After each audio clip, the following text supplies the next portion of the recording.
మళ్ళా రెండోది అయిపోతే చివరిది. ఇట్లా ఎంతసేపు కూర్చోవాలనుకుంటుంటారు కదా. ఈ దినం ఏ దినం చెప్పండి? ఈ దినం ఏ దినం ఎక్కువ చెప్పాలి. మీకు వచ్చిందే చెప్పండి. ఈ దినం ఏ దినం అంటే ఏం చెప్తారు? రైట్. సింపుల్గా ప్రభు దినం అంటాం. మన విశ్వాసం అయితే ఆదివారాన్ని ప్రభు దినం, ఇట్స్ లార్డ్స్ డే. ప్రభు దినం అంటే 3 గంటలేనా? రోజంతా ప్రభు దినం అంటే ఈ రోజంతా ప్రభు దినమా, లేకపోతే ఆరాధనకు వచ్చిపోతే అయిపోయినా? మనం లాస్ట్కి యాడికి పడినామంటే ఆరాధనకు 3 గంటలు వచ్చిపోతే ఇక చాలా ప్రభుదినం అయిపోయినట్టే. 24 గంటల్లో 3 గంటలు దేవుడికి ఇచ్చి 18 గంటలు కూడా మనమే తింటున్నాం. యాక్చువల్గా అయితే ప్రతి ఆదివారం ఇంట్లో కూర్చోబెట్టాం సాయంత్రం వరకు, పొద్దున వస్తే. అది ప్రభుదినం. ఒరిజినల్గా ప్రభుదినం అంటే కమలాల పోతే చూడండి. ఎంతసేపు ఇక్కడ కూర్చున్నాం అనుకోండి, ఎన్నిటికి దూరమైనాం? లోకానికి దూరమైనాం, టీవీకి దూరమైనాం, సెల్లుకు దూరమైనాం, పనికిరాని ముచ్చట్లకు దూరమైనాం. ఎన్ని మేళ్ళు తెల్లు. మరి ఇంటికి పోయిన వాళ్ళు ఏమిటి దగ్గర అయినారు? నిద్రకు దగ్గర అవుతారు, ఫుల్లుగా టీవీకి దగ్గర అవుతారు. ఏది మంచిది చెప్పండి? మనము సంతోషంగా బేరీ చేసుకోవాలా, బాధపడకుండా కాదు. ఏది మంచిది, ఏది బాగాలేదనేది మనంతటా మనం డెసిషన్ తీసుకోవాలి సొంతంగా. కాబట్టి ప్రభుదినం అంటే రోజంతా గుర్తుపెట్టుకోండి. ఒక రోజంతా దేవుని సన్నిధిలో గడిపితే 6 రోజులంతా దేవుడు నీకు ఇచ్చేస్తాడు. ఎంత సంతోషం తెలుసునా? రేపంతా రేపటి నుంచి దేవుడు నీతో పాటే ఉంటాడు. బైబిల్లో ఒక మాట ఉంది, ఆయన యొద్దకు రండి, అప్పుడు ఆయన మీ యొద్దకు. నువ్వు ఆయనకి ఏం విలువిస్తావు, నీకు ఆయన అదే విలువిస్తాడు. రేపొద్దు దేవుడు నీ దగ్గర నుంచి లేచిపోయాడు అనుకోండి, అప్పుడు మనం ఏడ బతుకుతాం చెప్పండి? మనకు దేవుడు అవసరం, కానీ మనం లేకపోయినా దేవుడు రాళ్ళ వల్ల కూడా అబ్రాహాముకు పిల్లలు ఎరుగుతారని చెప్పినాడు. దేవునికి అసాధ్యం ఏంటి? ఏమీ లేదు. కాబట్టి నీ జీవితంలో దేవునికి నువ్వు ఇచ్చే విలువను బట్టి దేవుడు కూడా నీకు అంత విలువనిస్తాడు. నా బిడ్డ నన్ను ఇంత ప్రేమిస్తుంది కదా, నా బిడ్డను కూడా నేను అంతే ప్రేమిస్తాను. నువ్వు వద్దుకు అని పోతే ఆయన కూడా వద్దుకు అంటే మన గతి ఏం కావాలో. కాబట్టి కొన్ని సందర్భాల్లో అన్ని పరిస్థితులు అనుకూలించకపోయినా దేవుని కొరకు త్యాగం చేస్తే దేవుడు నీ కొరకు కూడా త్యాగం చేస్తాడు. ఇది నమ్మండి. ఉండడం వల్ల ఎవరికి ఏమి రాదు, పోయినందువల్ల కాదు. మన క్షేమం కోసమే దేవుని సన్నిధిని బాగా ప్రేమించాలా, దేవుని మాటల్ని ప్రేమించడం నేర్చుకుంటే అందులో సంతోషాన్ని వెతుకుతాం అంతే. కాబట్టి ఇంకా బయట ఎవరన్నా ఉన్నారా? బయట ఉంటే లోపలికి రండి. టవర్ కిందకి వస్తే సిగ్నల్స్ బాగా అందుతాయి. టవర్ బయట ఉండాలనుకోండి, ఒకసారి ఈ సిగ్నల్ అందుతుంది, ఒకసారి ఆ సిగ్నల్ అందుతుంది. బయట సిగ్నల్ కన్ఫ్యూజన్ అవుతుంది. ఒకసారి ఈ సిగ్నల్ వస్తుంది, ఇంకోసారి ఆ సిగ్నల్. అందుకే లోపల ఉన్నాం అనుకోండి, సిగ్నల్స్ బాగుంటాయి, ఒకటే సిగ్నల్స్ అందుతాయి, ఇబ్బంది ఉండదు. టవర్ కింద ఎక్కడో ఉండి మనం పోయి చెప్పినాం అనుకో, దేవుడికి చెప్పినట్టు నాతో చెప్పలేదే అంటాడు. నువ్వు ఉంటేనో చెప్పనీకే, నువ్వు ఎప్పుడో పోతుంది. నీటెట్లా చెప్పాలి? నిలబడ్డలతో మాట్లాడతాడు కానీ పోయేటోళ్ళతో ఏం మాట్లాడతాడు చెప్పాడు? సమయలతో మాట్లాడినాడు, సమయలు అన్నాడు. ఎందుకంటే ఉన్నాడు కాబట్టి. అందువల్ల దేవుని సన్నిధిని సీరియస్గా భావించాలి. అప్పుడు మన జీవితాలు వెలిగిపోతాయి. మంచిది. ఈ మధ్యాహ్న వేళ సాయంకాలం చివరి వర్తమానం విని మనం సెలవు తీసుకుందాం. అయితే దేవుని మాటలు మాత్రం సంతోషంతోనే వినాలి, ఎన్నడూ కానీ భారముతో వినకూడదు. రైట్. సాంగ్రంథం 30వ అధ్యాయం 8వ వచనాన్ని 2వ భాగాన్ని చదువుతున్నాను చూడండి. పేదరికమునైనను ఐశ్వర్యమునైనను నాకు దయచేయి. దయగల మా తండ్రి, మీకు స్తోత్రాలు. మీ మాటలు వింటూ ఉన్నాం, సత్యమైన మీ వాక్యాన్ని వినడంలో మాకున్న ఆనందాన్ని రెట్టింపు చేయండి. అబద్ధాలను దూరంగా ఉంచండి ప్రభువా. మేము నమ్మకుండా సాయం చేయండి. సాయంకాల సమయం ముందు కూడా మీ పిల్లలు ఆశతో కూర్చున్నారు. బిడ్డల ఆశను గుర్తెరిగిన దేవుడవు, రావాల్సిన ప్రతిఫలాన్ని దయచేయండి. వాక్యం అర్థమవునట్లుగా మీరు బోధించండి. నిలబడినను మరుగు చేయండి. యేసు నామమున స్తోత్రించి వేడుకుంటున్నాము తండ్రి, ఆమేన్. ఇప్పుడు భౌతిక జీవితం కొరకై ప్రార్థన చేస్తున్నాడు. ఒక మాట గుర్తుపెట్టుకోండి, యేసయ్య దగ్గర దొరకందంటూ ఏమి ఉండదు. యేసయ్య అంటేనే ఆత్మ సంబంధమైన ఆశీర్వాదాలు ఇచ్చేవాడు, లోక సంబంధంగా ఇవ్వలేడు అనుకోకూడదు. యేసు దగ్గర దొరకనిది ఏదీ లేదు. అలనాడు అరణ్యములో 3 రోజుల పాటు వాక్యం చెప్పినాడు. వాక్యం చెప్పిన తర్వాత ఏమన్నాడు? వీరికి భోజనము పెట్టండి. అంటే దేవుని దగ్గర ఏముంది? బోధనే కాదు, ఏముంటుంది? భోజనం కూడా ఉంటుంది. ఏమనుమానం అక్కర్లేదు. బోధ ఉంటుంది, భోజనం ఉంటుంది. ఆయన భౌతిక జీవితాన్ని కూడా ఆశీర్వదిస్తాడు. దానికి కూడా మనవి చేస్తాడు. ఆ మనవి ఏంటంటే, నాకు దయచేయకుము అన్నాడు. ఆ పదం ఎవరి ప్రార్థన ఉండదు, మన ప్రార్థనలో ఈ పదమే వాడడం. ఏ పదం?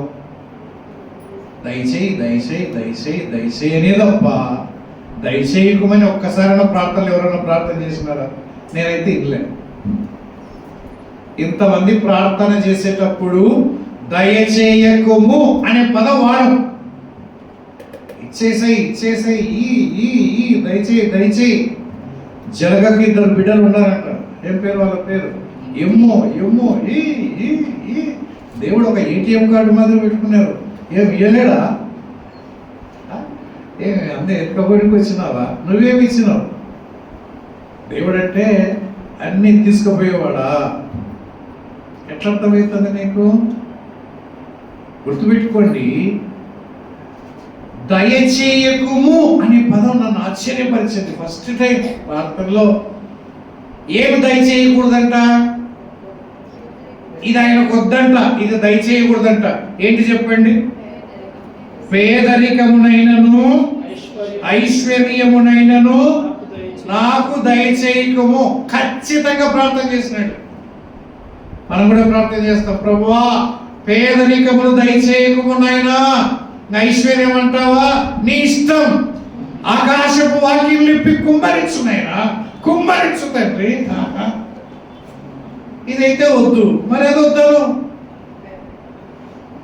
ఏమి చూడండి మన భక్తి ఎట్లుంటుందంటే, పేదరికం వద్దన్నావు, ఓకే నిజం. ఐశ్వర్యం కూడా వద్దాను. ఎట్లంటావు సార్? ఎంత ఇస్తే అంత మంచిది, ఎంత ఇస్తే అంత మంచిదంట. పేదరికం మాత్రం వద్దంట. పేదరికం వద్దు అనేవి, ఐశ్వర్యం కూడా వద్దాను, లేకపోతే చేయొద్దు. ఎటువంటి అస్పష్టత లేదు భక్తుని ప్రార్థనలో. తను ఖచ్చితంగా నిర్ణయించుకున్నాడు, నాకు పేదరికం వద్దు, ఐశ్వర్యం వద్దు.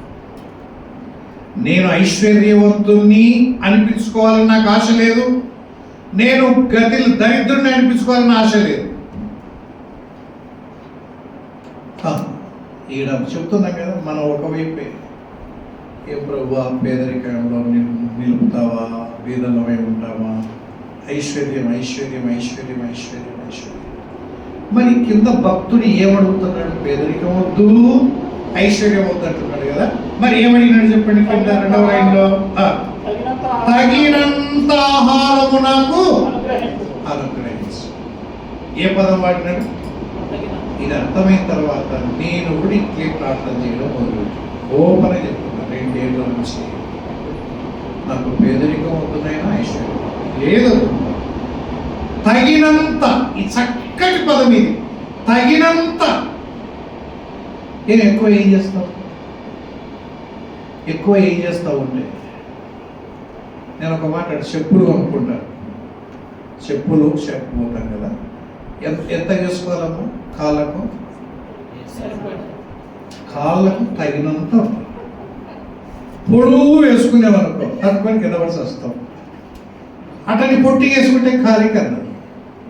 చెప్పుల కాడి 1000 రూపాయలు పెట్టినామన్నా కొంచెం పొడుగు కొనిలే ఉండని మంచిదే కదా అంటావా? కరెక్ట్ సైజు 8 ఉంటే 8, 7 ఉంటే 7, 6 ఉంటే 6 కరెక్ట్గా బట్టలు పట్టించుకుంటాం, క్లాత్ తీసుకుంటాం 2 మీటర్లు టైలర్కి ఇచ్చేయమంటాం. కరెక్ట్ గుట్టన్నా నాకు ఎంత అట కాకుండా మీటర్ 1000 రూపాయలు పెట్టినా మొత్తం గుట్టు 1 సెంటీమీటర్ వేస్ట్ కాకూడదు, మొత్తం గుట్టు నొడుపుడుగు అవుతుంది. అట్లా బట్టలు తగినంత కుట్టించుకుంటాం, చెప్పులు తగినంతగా, కానీ ఆస్తులు మాత్రం ఎంత కావాలంటే పిల్లలు అంటాడు, చిన్న పిల్లలు ఎంత నాకు ఎంత ఎంత ఎంత అంటారు. అంత పిల్లల మనసే. ఎందుకంత నీకు ఎందుకంత అంటే కొన్ని విషయాలు ఎంత బాగా అన్నం చూడండి ఎంత తింటా చెప్పండి, తగినంత. ఎక్కువ పెట్టుకొని ఏం చేస్తావు? ప్లేట్ నేను ఎక్కువ పెట్టుకున్నావు అనుకోండి, ఏం చేస్తావు? తగినంత తింటావు కదా. ఇదే విషయం ఆస్తిలో ఎందుకు అనుకోవు?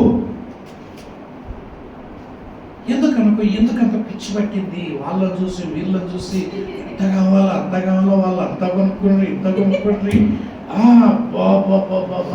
బైబిల్లో రాయబడి ఉంది, ఐశ్వర్యవంతునికి నిద్ర పట్టదు. మీకు తెలుసున్నా లేదు? ఆ కమ్ముల పక్కన పడుకున్నాడు, గురకబెట్టి నిద్రపోతున్నాడు. ఆ ట్రైన్ డమడమ మొత్తుకుంటాడు. ఈయన ఏసీ రూమ్లో కూర్చొని డెవలప్లో పడుకుంటే లేచి తిరుగుతాడు. ఏందా నాకే కర్మ పట్టా, నా డబ్బు నేను ఎంచుకోలేని స్థితిలో ఉన్నాను, నా ఫ్లాట్లు ఏడున్నాయి నాకు తెలియవు, నాకు నిద్రలే. వాడు గురకబెట్టి నిద్రపోతే అడుగు తింటాడు, రోడ్ల మీద లారీలు పోతున్నాయి, ఆటోలు పోతున్నాయి, గుర్రని అసలు కనడంలే. ఆశ్చర్యం అనిపించి పొద్దున పిలిపించినాడు. ఇట్లా ఒరే నిన్ను చూస్తే నాకు చాలా అసూయ పుడుతుందిరా, నువ్వేమో గురకబెట్టి నిద్రపోతున్నావు అని. నాకు రాత్రి డెవలప్ పరుపు మీద పడుకుని నిద్ర అవడంలే అంటే, ఏమో సార్ నాకేముంది కాక అంటే, సర్లేరా ఏమో నీకు ఏముంది అవుతుంది పంట 500 తీసుకోవాలి. వద్దు సార్ నాకు వద్దు, నాకెందుకు నాయన, ఎవరే పెట్టుకోలేదా, రాక వచ్చినావు, నా ఇంటి ముందరే పడుకుంటున్నావు కదా, ఇది పెద్ద అంతస్తు ఇచ్చినాడు. ఫస్ట్ టైం 500 నోటు ఆ పాత గుడ్డల్లో పెట్టుకొని తల కింద పెట్టుకున్నాడు. ఆ వస్తువులకి పళ్ళు వేస్తాడు, చూసుకున్నాడు. మళ్ళీ లారిపోతే బుడకి లేసి చూస్తాడు. ఈయనకి అర్థం కాదు, ఏమైనా నాకేమైంది, రోజు కదలకుండా మెదకుండా నిద్ర అవుతుంది, ఏం మాటకి లేస్తున్నానురా. ఇదే నిద్ర లేకుండా చేసింది. పొద్దున పోయినాడు, సార్ నీకు నమస్కారం, నీ 500 నమస్కారం, నా బతుకు నన్ను బతకని సార్, 50 తిని చల్లగా నిద్రపోయిందని నాకు నిద్ర లేకుండా 500 తీసుకుంటున్నాడు. ఈడేవారా డబ్బులు? వద్దు సార్ వద్దు నాయనా, ఒక్క రాత్రి చూసిన దీని సంగతి, ఒక్క రాత్రి చూసిన సార్ నాకు వద్దు నాయనా, నాకు నిద్ర లేకుండా చేసింది ఇదే 500 నోటే. మనం అనుకుంటుంటాం డబ్బులు ఎంత అంత ఆనందంగా ఉండాలేమో అనుకుంటుంటారు కదా. మీ ఆనందం అంతా డబ్బులు ఎంత బాబా తొత్తుగుతున్నారేమో అని. లోపలికి చూడండి, కొంప కాదు నరకం, నరకం. ఒక అన్న చెప్తే విన్నాను, ఏదో దేశంలో పోతే మన ఇండియా అమ్మాయిని అక్కడ ఇచ్చినారు, ఆ ఇల్లు చూస్తే ఇక కాలు పెట్టడానికి కూడా ఇలా సంశయిస్తున్నాడు. అంత బండలు ప్రతిదీ ఇంపోర్టెడ్. అక్క నీ లైఫ్ ధన్యం కదక్క, పరలోకం ఉన్నట్టుంది అంటే, అక్క కళ్ళనీళ్ళు కాసుకుంటాను అక్క అన్న, ఆ మాట వద్దన్నా, నువ్వు ఇవి చూసి పరలోకం అంటున్నావు. ఇంత నరకం నా జీవితంలో ఎక్కడ చూడాలి. సో నీకు ఇల్లు ఉన్నత వ్యక్తిత్వం కలిగిన వాళ్ళు అనుకుంటున్నారు కదా, అన్ని తప్పుడు ఆలోచనలు అన్నవాళ్ళు. పొద్దున్న లేస్తే ఎవరిని ముంచాలా, ఎవరిని మోసం చేయాలా, ఎట్లా డబ్బులు లాక్కోవాలా, ఇదే ఆలోచన అన్నా.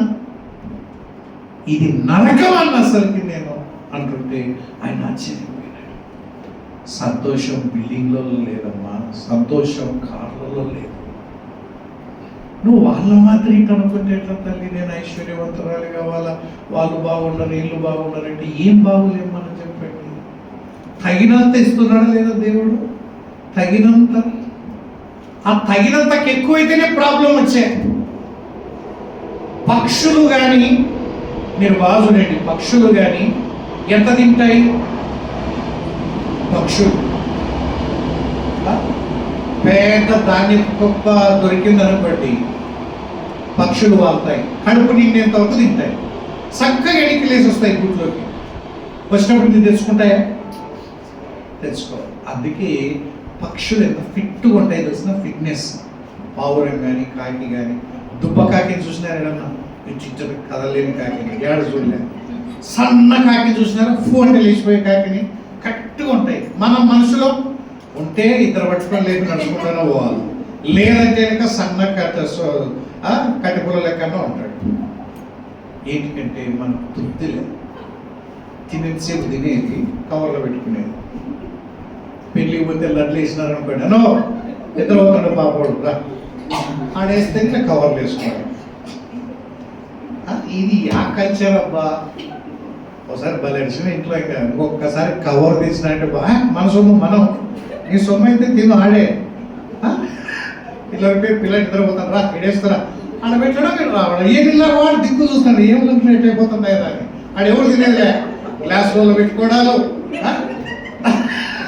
నా భక్ష్యం నాకు, నాది లడ్డు నాకు అని పెట్టుకోవడాలు. ఈడ తినాలా, బస్సులో వేటప్పుడు తినాలా, ఇంటికి పోయినాక రాత్రి 12 తినాలా. ఎందుకు ఈ స్ట్రక్చర్ ఇట్టు ఉంటుంది?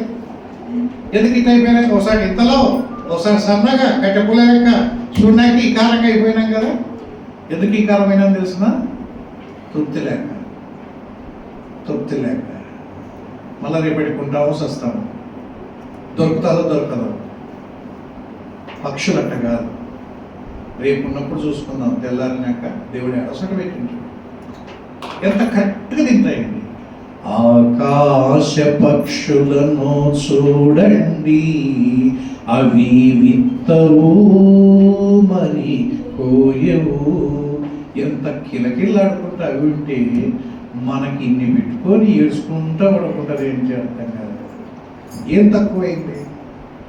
దేవానికి స్తోత్రం అని స్తోత్రం చెల్లించి సంతోషంతో భక్తి జీవితం చేయరు అంటే ఇది లేదు, అది లేదు, లేదు లేదు లేదు. దయ్యం ఏం దయ్యం పట్టుకుందంటే మనకు ఏం దయ్యం లేదు అనే దయ్యం పట్టుకుంది.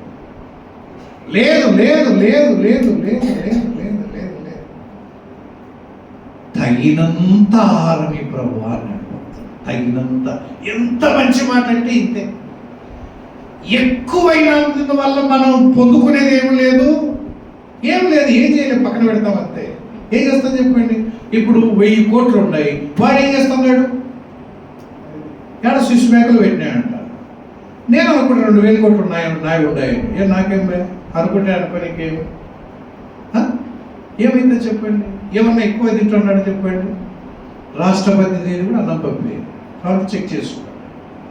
ఎవడు బంగారు తిన్నారు కదా, మరి మనం తినేది అన్నం పంపి. ఇంకేం తక్కువ చేసినాడు?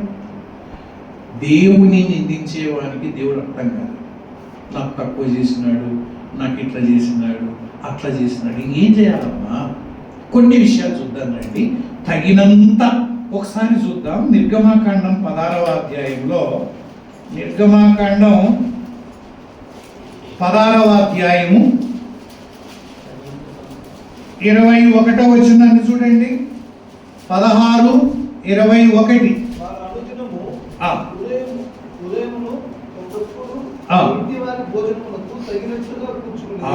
మన్నాని ఎట్లా కూర్చుకున్నారు?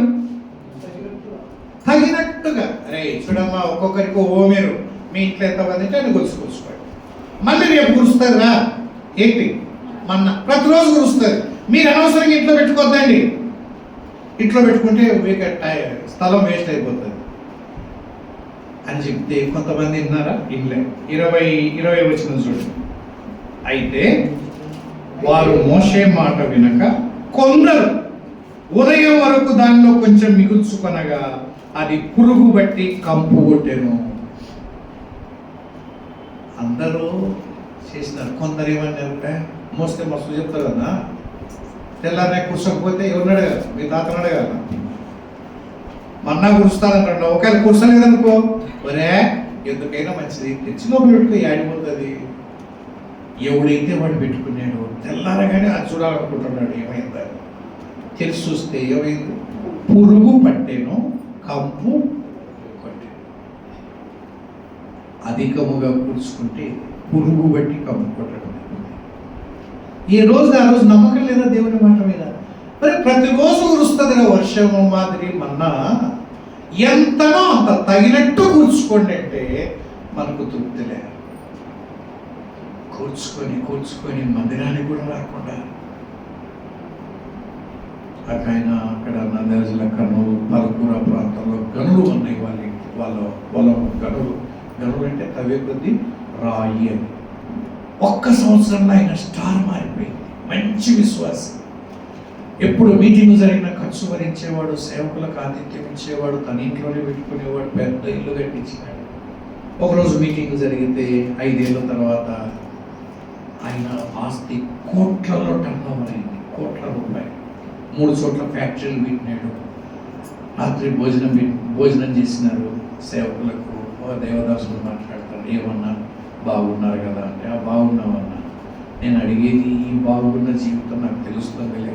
నీ కార్లు చూస్తున్నా, నీ అంతా చూస్తున్నా, నీ ఆత్మీయ జీవితం ఎట్టుంది?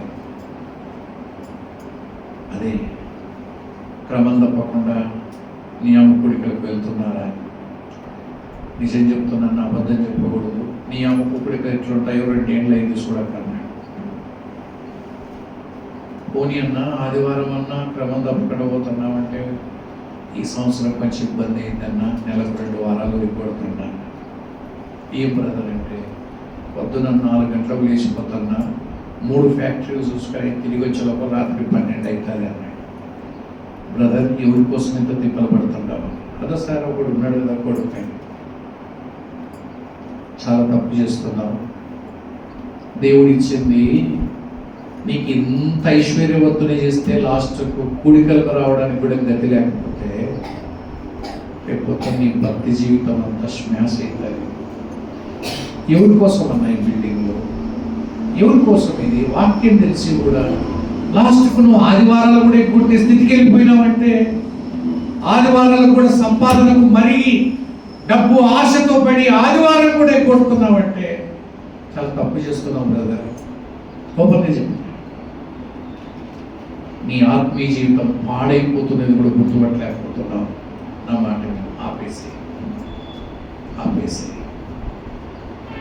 నిన్ను బతికించిన దేవుడు నీ కొడుకును బతికించడం. ఇప్పటికే కోట్ల రూపాయలు ఉన్నాయి. ఏం చేస్తావన్నా?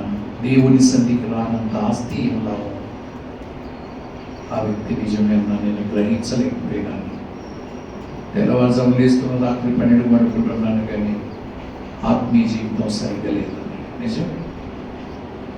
ఆస్తులు ఎక్కువైతే ఇది బాబు నువ్వు అనుకుంటున్నావేమో. తగినంత ఎవరన్నా అడిగినా కానీ అన్న ఏమన్నా పడతాను, నాకేం పడుతుందా? యెహోవా నా కాపరి, నాకు లేమి ఏం కాదు. నా దేవుడు నాకు ఉండగా నాకు లేమి రానియడన్నా మాకు సరిపోతుందన్నా. నాకు సరిపోయినప్పుడు నాకెందుకు బాధ? నా పిల్లల పెళ్లి అవసరం వచ్చినప్పుడు పెళ్లి అవసరం తెచ్చినాడు. ఇంకా మిగిలాల్సిన బాధ ఏమో, అవసరమేమో. నాకు ఇంట్లో అవసరమైనప్పుడు ఇంట్లో ఇచ్చినాడు. ఇంకేం లాభం? నాకేం ఉండాల్సిన పని ఉంది. కానీ పైసామే పరమాత్మ అనే లోకము నమ్మి పైసల వెంట పరిగెడతా ఉంటే విశ్వాసులు కూడా అట్లా పరిగెడితే ఇంకా ఎట్లా చెప్పండి? ఆ రోజు యూదా ఇస్కరియోతును తిడుతున్నా, 30 వెండి నాణేలకు ప్రభు నమ్ముకున్నాడు. నువ్వు అమ్ముకోవడం లేదా? ఆదివారం 500కు 1000 రూపాయలు అమ్ముకొని పోవడం లేదా? ఇంకా రేపు పొద్దున్న దేనికైనా రెడీనా కదా? చాలా అర్థం చేసుకుని ఆలోచించాల్సిన విషయాలు. తగినంత నా అవసరాలు తెలిసి దేవుని స్తోత్రం చెప్పాడు. మిగిలాల్సిన పనిలే. నీ అవసరం తీరుస్తుంటే చాలు. ఒక మాట 2వ దినవృత్తాంతముల గ్రంథం 1:10 చూడండి. 2వ దినవృత్తాంతముల గ్రంథం 1:10 ఒక మాట. 2వ దినవృత్తాంతముల గ్రంథం 1వ అధ్యాయం 10వ వచనం.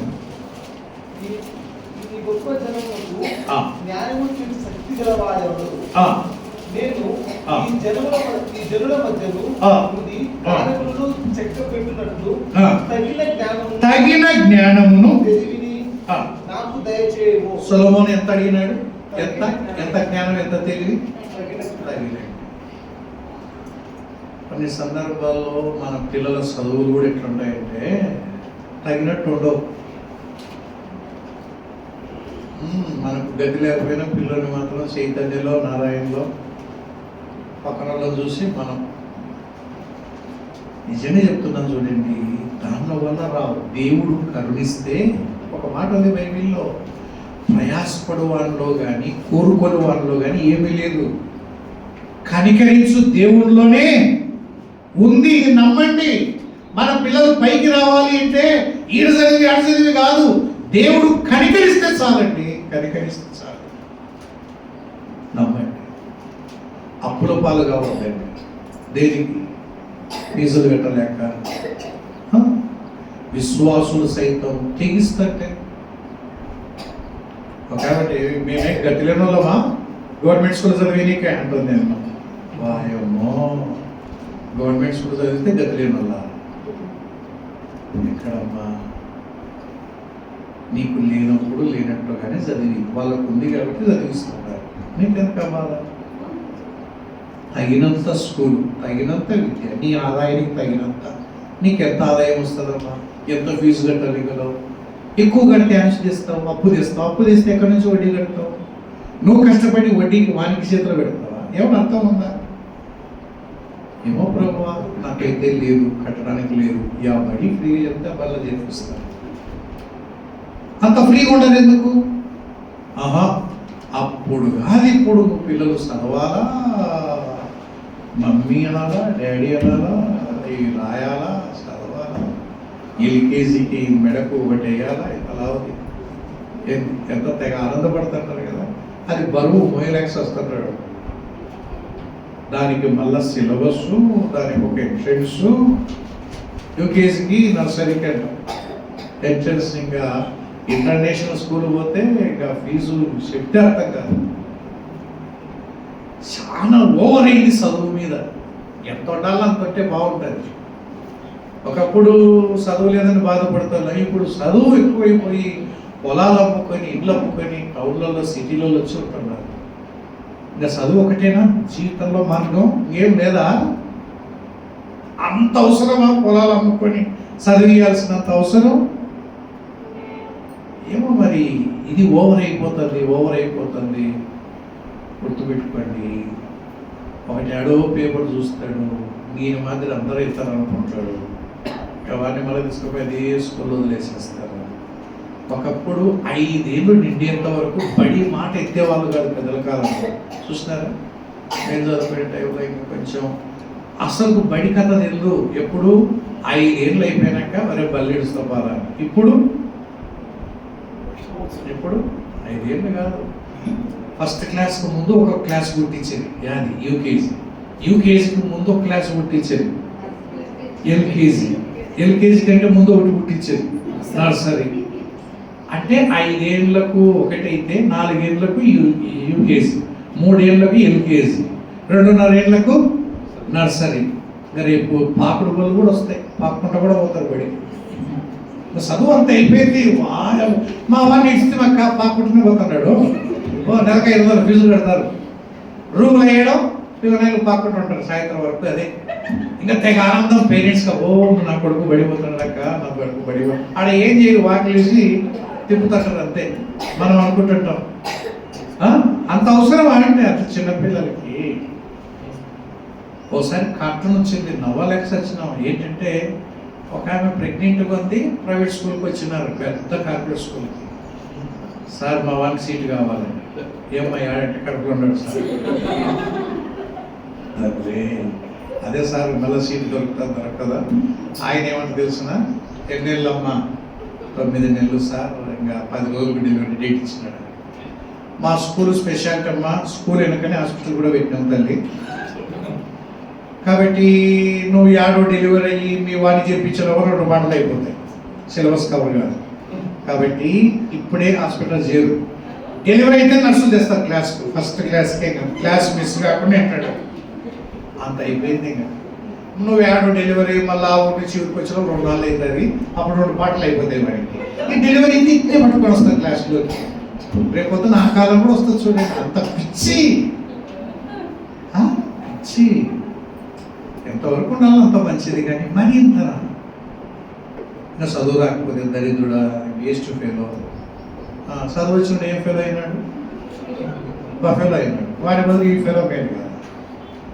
ఏం పెద్దగా పొడిచినట్టు చదివేగా గమ్యమైనట్టుగా మనకు కూడా అట్లా గుడ్డిగా ఫాలో అయితే ఎట్లా అండి? కొంచెం అన్నా దేవుడి మీద ఆధారపడి దేవుడి మీద వదిలేయండి. ప్రభువా నీ ఇష్టమైనా వారిని గుణవంతులు చేయనైనా అంటే దీని అర్థం ఏంటంటే తగినంత ఆహారం, తగినంత చదువు. 40 ఏళ్ళు వచ్చిన ఏడన్నా అంటే యూనివర్సిటీలో ఉండదు సార్ చదువుతాడ. 40 ఏళ్ళు చదువుతే ఇంకా పెళ్లి పేటాకులు ఏం లేవురా. ఇంకా 50 ఏళ్ళు యూనివర్సిటీ సరిపోతే ఇంక ఎప్పుడు? ఒకప్పుడు ఎట్లుండేదండి? చదువుకునే టైం చదువుకోవడం, ఉద్యోగం చేసే టైం ఉద్యోగం, పెళ్లి టైం పెళ్లి టైం. ఒకప్పుడు పెళ్లి చేస్తే ఎట్లుండేది? పెళ్లి కొడుకు పెళ్లి కూతురు చక్కగా ఉండేది. ఇప్పుడు అప్పుడు ఏమని చిలక గోరెంక లెక్క ఉండేవారు. ఇప్పుడు ఏ గోరెంక చిలక లెక్క ఉండరు. ఆయన 40 ఏళ్ళు ఇంక 35 ఏళ్ళు అవతాత లెక్క ఉంటారు. ఏమన్నా ఉంది ఆయన? ఏమనంటే ఉద్యోగం రాలే. ఈ ఉద్యోగం రాలేదు పెళ్లి కాదా? ఉద్యోగానికి పెళ్లికి ఏమైనా సంబంధమా? వయసు వస్తే పెళ్లి, వయసుకు పెళ్లి అంటే ఉద్యోగం అయిపోలే, చదువు అయిపోలే. చదువు నీ జన్మలో అయిపోదు, ఉద్యోగం నీకు రాదు. ఇంకా నీకు పెళ్లి ఎప్పుడు అయిపోతుంది? ఒకప్పుడు బాల్య వివాహాలు పెద్ద తలకాయనప్పుడు, ఇప్పుడు వృద్ధ వివాహాలు పెద్ద తలకాయనప్పుడు. ఎవరొకరు ఉద్యమం చేపట్టాలా? ఒకప్పుడు బాల్య వివాహాలు తలకాయనపోయింది, చిన్నపిల్లలు పెళ్లి చేసి వస్తాను. ఇప్పుడు ముసలి చేస్తా. అసలు పెళ్లి కళ ఒక్కరికి ఉండదు, వానికి నవ్వు ఉండదు, ఈమెకి నవ్వు ఉండదు. ఎందుకంటే 35 ఏళ్ళు 40 ఏళ్ళు ఏం పెళ్లి ఉంటుంది చెప్పండి? అది ఏముంటుంది? ఆ టైంలో ఎట్లా ఉండాలి తెలుస్తుందా?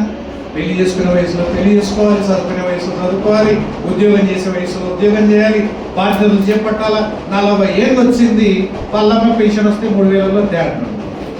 ఇంకా ఈయనకి ఏ వయసు అవుతాడు? 40 ఏళ్ళు వచ్చిన నువ్వు బతకలేవు, మీ అమ్మలు బతికించలేవు. ఇదేంటిరా? ఇదేం చదువు? ఇదే కదా తగినంత చదువు. ఇంకొకటి చూడండి, అదేంటంటే 1 తిమోతి పత్రిక 2:9. 1 తిమోతి పత్రిక 2:9. 1 తిమోతి పత్రిక 2:9 చూడండి.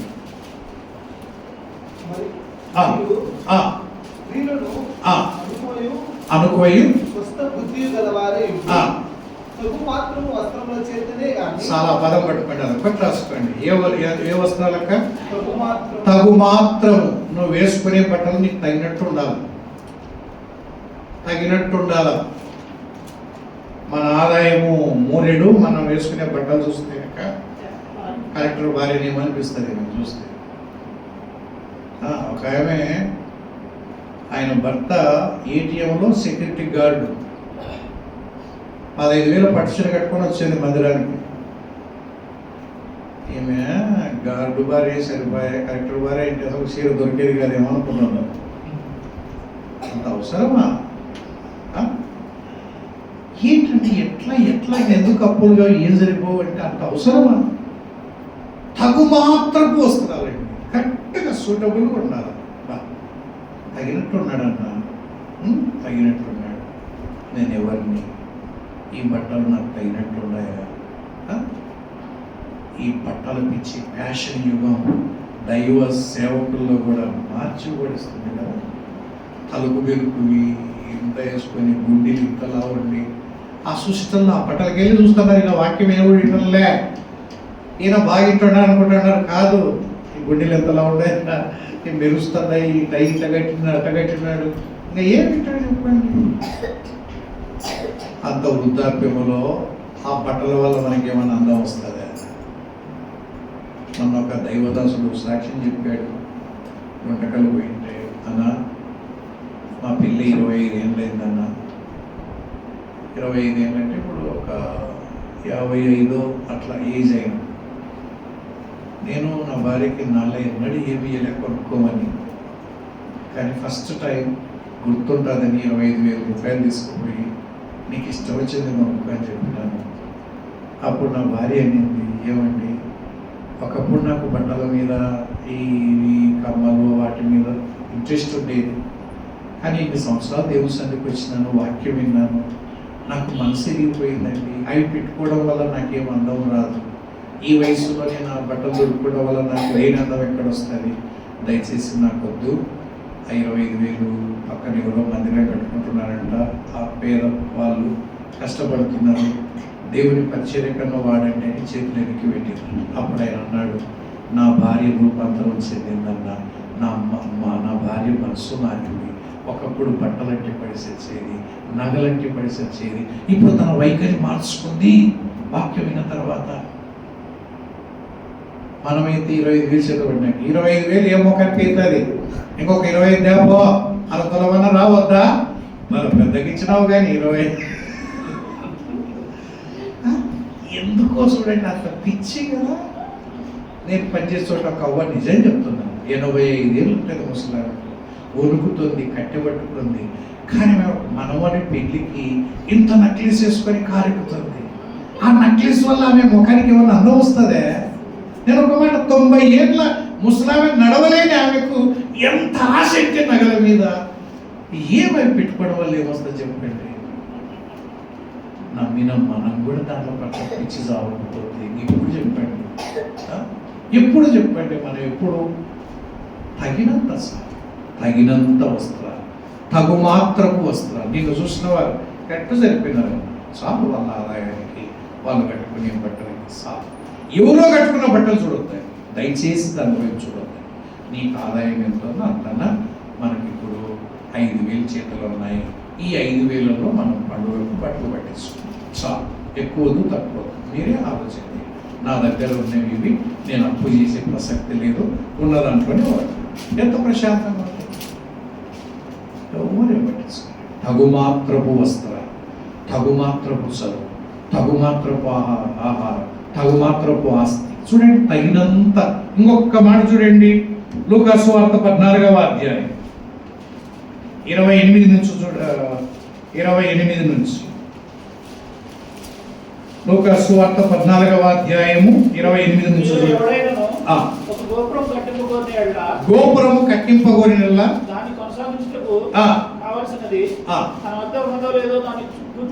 తన యొద్ద ఉన్నదో లేదో కూర్చుండి మొదట లెక్క చూసుకున్నాడా? అంటే గోపురం కట్టేటప్పుడు చూసుకోవాలి, నాకు శాల అవుతుందా కాదా. మొదలు పెట్టి మధ్యలో ఇచ్చి పెడితే ఏమవుతుంది? అవమానం వస్తుంది. అట్లాగే ఈనాటి కాలంలో ఎక్కువ మందిని దెబ్బ కొడుతున్నాయంటే ఇల్లు ఇల్లు ఇల్లు ఇల్లు, చదువు, ఇల్లు, ఆరోగ్యం మనిషిని పిలిచి పిప్పి చేస్తున్నాయి. పెళ్లి చేసి చూడు, ఇల్లు కట్టి చూడు, పెళ్లి చేసి చూడు, ఇల్లు కట్టి ఇండ్లు ఏమో కట్టేస్తారు. మా చిన్న ఇండ్లు అన్న 2 రూములే ఉన్నాయి. ఆ ఎక్కువకైతే 8 రూములు ఉన్నాయి. కింద 4, మధ్యలో సెకండ్ ఫ్లోర్లో 2, తర్వాత 2, 3 ఫ్లోర్లు లెక్క 8 రూములు ఉన్నాయి. పండుకునేది 1 రూములే కదా, అంతేనా కదా? 8 రూములు పడుకోగలవా? అట్లంటావా? వాళ్ళకి 4 మంచాలు ఉన్నాయి. 4 మంచాలు ఉన్నా పడుకునేది 1 మంచం. గుర్తుపెట్టుకోవాలి. ఇల్లు ఇల్లు ఇల్లు ఇల్లు ఇల్లు ఇల్లు అని పిచ్చి పెట్టి కట్టించి చెప్పేవాడు వాడింత చెప్పి వీడింత చెప్పి ఆడప్పులు తెచ్చి ఈడప్పులు తెచ్చి అప్పులు తీరక ఇండ్లు లేనప్పుడు బాగా నిద్రపోయే వాళ్ళు ఇల్లు కట్టుకున్నాక నిద్ర రావడం. ఇండ్లు లేనప్పుడు చిన్న గుడిసెలోనే బాగా నిద్రపోయేటోళ్ళం, కొత్త ఇల్లు కట్టినాక ఉనికి పని లేస్తున్నాడు. ఎందుకంటే ఐరన్ ఇచ్చినోడు పక్కన నిద్రలో కళ్ళు వస్తున్నాడు, సిమెంట్ ఇచ్చినోడు పక్కన కళ్ళలోకి వస్తున్నాడు. ఏ నిద్ర వస్తుంది? అవసరమా?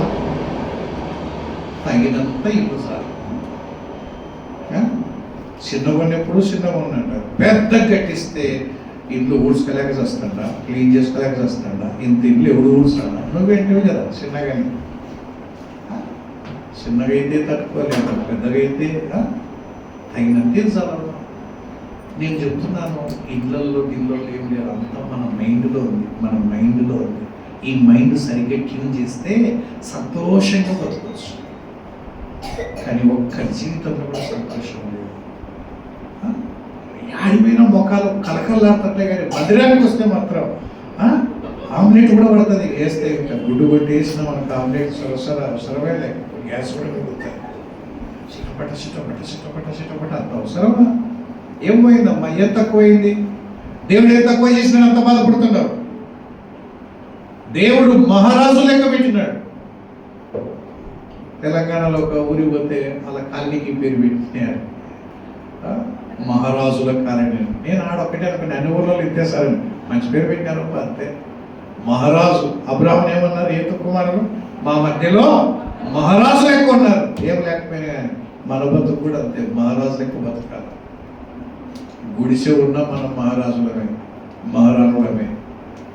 గుర్తుపెట్టుకోండి, ఆస్తులలో, ఐశ్వర్యాల్లో, ఇళ్లలో, వాహనాల్లో, డబ్బులో లేదో, జీవితంలో బ్రతుకులో ఉంది. దేవుని బిడ్డలకనే బతుకుదాం. తగినంతని పదం పట్టుకోండి చాలు.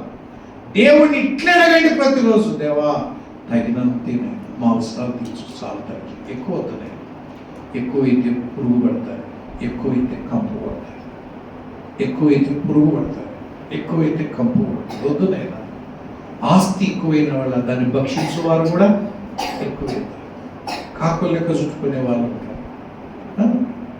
ఏమీ లేని వానికి ఉన్నంత నెమ్మది ఉన్నవానికి లేదు, అది మనకు తెలియదు. ఆస్తి ఎక్కువైన నిద్ర తక్కువైంది. మీరు ఎప్పుడైనా చూడండి, బస్సులో జర్నీ చేసేటోడు ఏ లగేజ్ నాడు బాగా నిద్రపోతాడో, లగేజ్ పెట్టుకున్నాడు నిద్రపోతాడు. ఏ లగేజ్ నాడు చల్లగా నిద్రపోతాడు. తగులినా ఎవడేమన్నా సూట్ కేసు పైన మాట ఇట్లా వేయడం, మళ్ళీ 5 నిమిషాలు ఎవడో లేచిపోతే తింటారు. నేను సూట్ కేసు సారా నిద్ర రాకుండా చేస్తుంది, నిద్ర రాకుండా చేస్తుంది. అందుకే మనం ఎట్ట బతకాలంటే ఈ లోకంలో యాత్రికులం పరదేశం. జస్ట్ యాత్రికుల యొక్క గుణం ఎట్లుండాలంటే less luggage more comfort, less luggage more comfort. నేను ఏం తెచ్చుకున్నాను, ఒక బ్యాగ్ తెచ్చుకున్నాను, ఒకటే ఒక బ్యాగ్. అట్లా కాకుండా 2 లారీలు మాట్లాడుకొని ఒక సోఫా సెట్లు, 2 బీరువాలు, మొత్తం ఏడిపోతాను అంటే పోతున్నావు హైదరాబాద్కి. మరే ఒక్కరోజు ఉండొచ్చేదానికి ఇంత అవసరమా లగేజ్? వరే వాళ్ళు ఇస్తారు, ఎప్పుడు మెట్లకాడ కూర్చొని రాదా, ఒక రోజుకి ఎట్టొకటి అయిపోతుంది కదా, నవ్వుతారు కదా. ఈ లోకంలో కూడా మనం లగేజ్ సర్దుకుంటుంటే నవ్వుతుంటారు. ఏమన్నా షాప్ లగేజ్ ఎక్కువ, ఏమక్క లగేజ్ ఎక్కువే, ఏమక్క సామాన్ దడి పెట్టినట్టు. ఇంకా లోపల స్టోర్ రూమ్లో ఎబ్బా 2 పట్టె మంచాలు ఉన్నాయి, 4 బీరువాలు, ఏమంటే పట్టవు కాక లోపల వేసినాం. లగేజ్ ఎక్కువైందక్క, ప్రయాణం సాగుతుంది లేదు చూసుకో. లగేజ్ ఎంత అంటే అంత మంచిది, సింపుల్ బండి. అన్నీ వాడనివన్నీ పైన పెట్టింటాడు చూడండి, మొత్తం చెంబులు, గ్లాసులు. సంవత్సరానికి ఒకసారి తీస్తారు, క్రిస్మస్ పండుగ వద్దడం, తెల్లగా చేయడం, మళ్ళీ పెట్టడం. అంతకు మించి ఏం పనికిరావు, బొట్టుకు పనికిరావు అవి. మనం వాడిదిలే సచ్చిలే. పోయినాక ఎవరికైనా అంటే వద్దన్నా పాపకైనా పట్టుకొస్తాయి పెళ్ళి అయితే అంటారు. ఆ పాప అయ్యే లోపల అవి చేయకపోతాయి. ఎందుకోసం అండి, అది పనికిరాదని తెలిసిన ఎత్తిపెట్టి పైన ఇప్పుడు పనికొస్తారు. నేను ఒక చోట విన్నాను, వేరే దేశంలో అంట మందిరంలో వాళ్ళ ఇంటిలో ఇది ఉపయోగించరు అనుకుంటే తెచ్చి మందిరంలో పెడతారు. ఇది నేను ఇంట్లో ఉపయోగించంటే మందిరంలో పెడతారంట. ఎవరికి అవసరం ఉంటే వాడు తీసుకుపోతారంట, అంతే. ఏమో చెప్పాలంట చూడండి. ఆ స్థితికి ఎదగాలి మనం. ఇప్పుడు నా ఇంట్లో నేను ఉపయోగించని వస్తువు ఉందనుకోండి, ఉపయోగించినప్పుడు ఎంత పెట్టుకోవాలా, తీసుకొచ్చి మందిరంలో పెడితే ఎవరు అవసరం ఉందో వాడు వాడుకుంటాడు కదా, ఎంత బాగుంటుంది. ఉపయోగించకపోయినా మన దగ్గరనే చూసుకుంటాడు. తెల్లగా డిజైన్ పెట్టి గ్లాస్ మీద గ్లాస్ పెట్టింటారు. ఎప్పుడు తాగుతారో కాఫీ అన్ని గ్లాసుల్లో వాళ్ళకే తెలాలి. అది షాపులో పెట్టింటారు, మెటల్ షాపులో అట్లా పెట్టి ఆనందిస్తూ ఉంటారు. అది ఏం ఆనందం. అట్లా పెట్టి దయచేసి చెప్తున్నాను, అట్లా పనికిరానివి ఏమన్నంటే తెచ్చి ఇవ్వండి. నిజంగా సంవత్సరానికి ఒకసారి పెట్టండి ఒక రోజు మేళ, పనికిరాని వస్తువుల మేళ. మీ ఇంట్లో పనికిరానివన్నీ తెచ్చి పెట్టండి.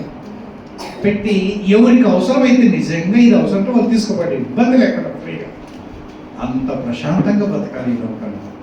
వాళ్ళకు నెమ్మది లేక మనకు నెమ్మది లేకుండా బతికితే ఏం బతికితే యేసుప్రభువు నమ్ముకొని కూడా. నేను అనేది ఏంటంటే సంతోషంగా ఉండాలి, ప్రశాంతంగా ఉండాలి, నెమ్మదిగా ఉండాలి. రేపు ఉదయం రమ్మనగానే ఇది చిత్త ప్రభు వస్తున్నానా, అంతేగాని ఇంటిని గడుచుకొని మననే కట్టుకుంటే ప్రభువా ఓరని కర్మగా ఇల్లు ఏమన్నా పర్మనెంట్. యాత్రికులం పరదేశం ఏదో పోతున్నాం మధ్యలో అప్పుడప్పుడు కొన్ని ఇస్తాడు. ఇక బస్సు బాగుందని ఊరు వచ్చినా దిగవా?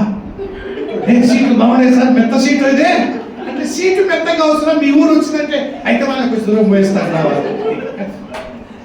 ఇప్పుడుంది మన పరిస్థితి. బాగుందన్నో లోకం బాగుంది ఏంటంటే ఎందుకుంటావురా? నీ స్టేజ్ రాగానే సర్దుకో, కొంచెం తీసుకో.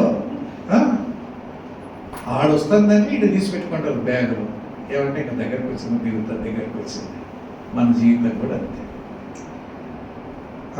అందుకే మనం సంతోషంతోనే, అందుకే పాతకాలంలో పాటలు, సీయోను పాటలు సంతోషముగా పాడుచు సీయోను వెళ్ళుదము, పాడుచు సీయోను వెళ్ళుదము. ఐగుప్తును విడచినట్టి మీరు అరణ్యవాసుని ఈ ధారలో, ఐగుప్తును విడచినట్టి మీరు అరణ్యవాసుని ఈ ధారలో, నిత్య నివాసము వేదికలోన నేత్రాలు తీసేసుపై నుంచుడి, నిత్య నివాసము వేదికలోన నేత్రాలు తీసేసుపై నుంచుడి. సీయోను పాటలు సంతోషముగా పాడుచు సీయోను వెళ్ళుదము, పాడుచు సీయోను. సంతృప్తి, సమాధానం, సమృద్ధికి మనమే కేర్ ఆఫ్ అడ్రస్. ఎవరన్నా చూడాలి అంటే అరే సంతృప్తి కొట్టి ఎట్లుంటారంటే వాడిని చూడన్నా, వాడన్నా సంతృప్తి. తృప్తిలోనికి ఎంత ఇచ్చినా తృప్తి ఉండదు, కోట్ల రూపాయలు ఇచ్చినా తృప్తి రాదు. సంతృప్తి కలిగి బ్రతుకున్నాను. దేవుడు నాకు అన్ని ఇచ్చాడు, ఏం తక్కువ చేయలేదు, దేవుడు నాకు అన్ని ఇచ్చాడు అని దేవుని కొరకు బ్రతకడం నేర్చుకుంటే ఈ లోక బ్రతుకు కావలసినవన్నీ దేవుడు అడగకుండానే ఇస్తూ ఉంటాడు. మనల్ని ఉన్నత స్థాయిలో పెడతాడు కానీ తోకగా ఎప్పుడు పెట్టాడు దేవుడు మన పిల్లలు, తన పిల్లల్ని. ఆ విషయాన్ని గుర్తిరిగి భక్తిని సంతోషంతో చేయండి, ఏడ్చుకుంటూ భక్తి చేయొద్దు. దేవుడు అన్యాయము మనకు చేయలేదు. దేవుడి మాటలు దీవించుగాక. తగినంత ఇమ్మని మనస్ఫూర్తిగా ప్రార్థన చేయండి, ప్రశాంతంగా బతుకుతాం. దేవుడి మాటలు దీవించుగాక. ఈ దినం మీ మధ్యకు ఆహ్వానించి ఈ బాధ్యతను అప్పగించిన దేవుని దాసునికి నా హృదయపూర్వకమైన వందనాలు తెలియజేస్తున్నాను. శ్రద్ధగా విన్న మీకు నా వందనాలు తెలియజేస్తున్నాను.